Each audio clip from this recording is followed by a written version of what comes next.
अगर तुसी भी एक डॉग लवर हो और साढ़े चैनल ते आए हो नਵੇਂ तो दोस्तों सब तो पहले चैनल ਨੂੰ ਕਰ ਲਓ ਸਬਸਕ੍ਰਾਈਬ ਤੇ ਨਾਲ ਹੀ ਦਬਾਓ ਘੰਟੀ ਦਾ ਆਈਕਨ ਨੂੰ ਤਾਂ ਕਿ ਹਰ ਤਰ੍ਹਾਂ ਦੀ ਡੌਗਸ ਦੀ ਵੀਡੀਓ ਤੁਹਾਡੇ ਤੱਕ ਆਸਾਨੀ ਨਾਲ ਪਹੁੰਚ ਸਕੇ। अस्सलाम वालेकुम दोस्तों वीरो की हाल ने सब दोस्तों वीरां दा उम्मीद करते हैं कि खैर आफिया नाल होणगे। तो लो जी दोस्तों की फरमाइश से जी अरसलान भाई लॉन्ग कोट तो लॉन्ग कोट तुहानूं पता कि लॉन्ग कोट दे घट ही काम करीदा बहरहाल है कि चीज़ लभी माशाल्लाह दोस्तों वास्ते अच्छी 6 महीने का मेल आ ब्लैक मास्क है चैक करो तुसीं माशाल्लाह ब्लैक मास्क मेल आ हैल्थी है घर का रखा होया वा तो एक्टिव भी बड़ा वा सिक्योरिटी लिहाज नाल भौंकदा भी ठीक आ। तो बहरहाल जो जर्मन शैफर्ड होंगे सिर्फ सिक्योरिटी भौंकण के हाथों ही करते होंगे ये गल मेरी याद रखियो जो तुसीं कहो किसी नूं वढ लैण कट लैण तो वह 100 के विचों कोई 1-2 पीस ही होएगा 100 की बल्कि 1000 के विचों भी या फिर उन्होंने प्रॉपर ट्रेनिंग होवे तो अदरवाइज़ पाकिस्तानी माहौल के जिद्दां असीं इन्हां नूं रखते हैं लाडां प्यारां नाल तो ये बगैर ट्रेनिंग तो ये कटते वढ़ते नहीं है कि मगर भौंकते जरूर आ। तो वीडियो तुसीं चैक करो हुण ये बोल रहा किस तरह तो गेट खड़के कोई आवाज़ आवे कोई पराया बंदा आवे तो ये शोर शुरू कर देंदा जी। तो बहरहाल अच्छा डॉग आ खूबसूरत आ घर च रखा होया भी खूबसूरत लगता जनाब। तो 6 महीने की एज है जोड़ा कोई दोस्त भी लेना चाहे मेरे नाल राबता कर सकदा नंबर मेरा स्क्रीन पर चल रहा कार्गो ऑल ओवर पाकिस्तान हो जाएगा ठीक है। तो जो कोई आके ले जाना चाहे तो इंशाअल्लाह ताला उन्होंने ये भी सहूलत मौजूद हैगी है चीज़ कमाल दी है और पली पलाई चीज़ आ। तो जर्मन शैफर्ड आ प्योर लॉन्ग कोट दे विच आ जोड़ा भी दोस्त वीर इंटरस्टड होवे साडे नाल राबता करे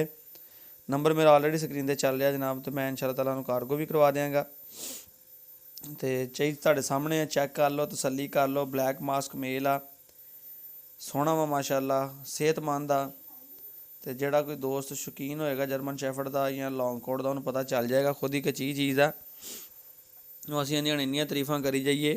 कि दुनिया का एक आखिरी यही रह गया। तो बड़े बड़े अच्छे डॉग भी है ने बहरहाल है कि अपनी नस्ल के अच्छा डॉग आ लॉन्ग कोट के तो फिर ब्लैक मास्क भी आ ब्लैक मास्क का यह होंदा कि ज़रा कुछ दोस्तों को ज़्यादा पसंद होंदा ना वो कहते जी सानू ब्लैक मास्क सोहना लगता वा।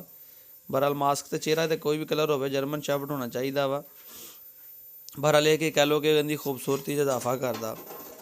पिछले दिनों मैंने किसी एक दोस्त ने पूछा ने कहा जी अरसलान भाई कि ब्लैक मास्क महंगे होंगे दूए नालों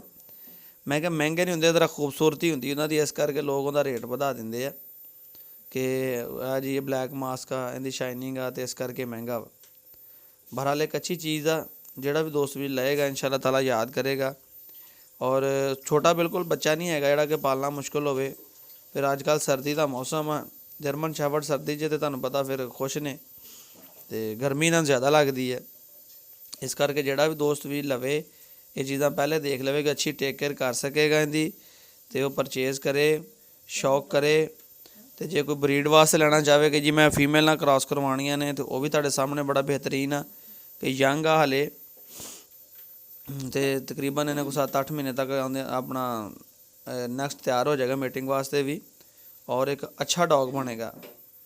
तो उम्मीद करता हाँ कि दोस्तों वीरां नूं मेरी वीडियो अच्छी लगी होएगी जिहड़े कोई साडे वीर भरा चैनल ते आए ने नवें वो कर देण सब तो पहले साडे चैनल नूं सबसक्राइब ते नाल ही दबा देण बैल आइकन नूं ताकि अरसलान भाई की हर नवीं आने वाली वीडियो तुहाडे तक आसानी नाल पहुँच सके। घंटी नूं दबाउण दा मकसद ये हुंदा वा कि जिस तरह एक WhatsApp का मैसेज आंदा ना इस तरह फिर तुहानूं जां नैट ऑन करोगे मैसेज आ जाया करेगा जी अरसलान भाई की नवीं वीडियो आ गई है उहदे विच ये कि तुहानूं पता चल जाएगा कि लो जी कोई नवीं वीडियो आ गई है सेल वास्ते भी शौक वास्ते भी जिस तरह भी कोई वीडियो होई तुहानूं पता चल जाएगा। और जिहड़ी वीडियो सेल वास्ते होंदी उहदे मैं नाल लाजमी लिखदा हुंदा सेल वास्ते और यह जर्मन शैफर्ड मेल सेल लिए है। इजाज़त है अपने वीर नूं दुआवां च याद रखियो मिलते रहांगे इसे तुहाडे नाल अच्छी वीडियो नाल फिर अल्लाह हाफिज़।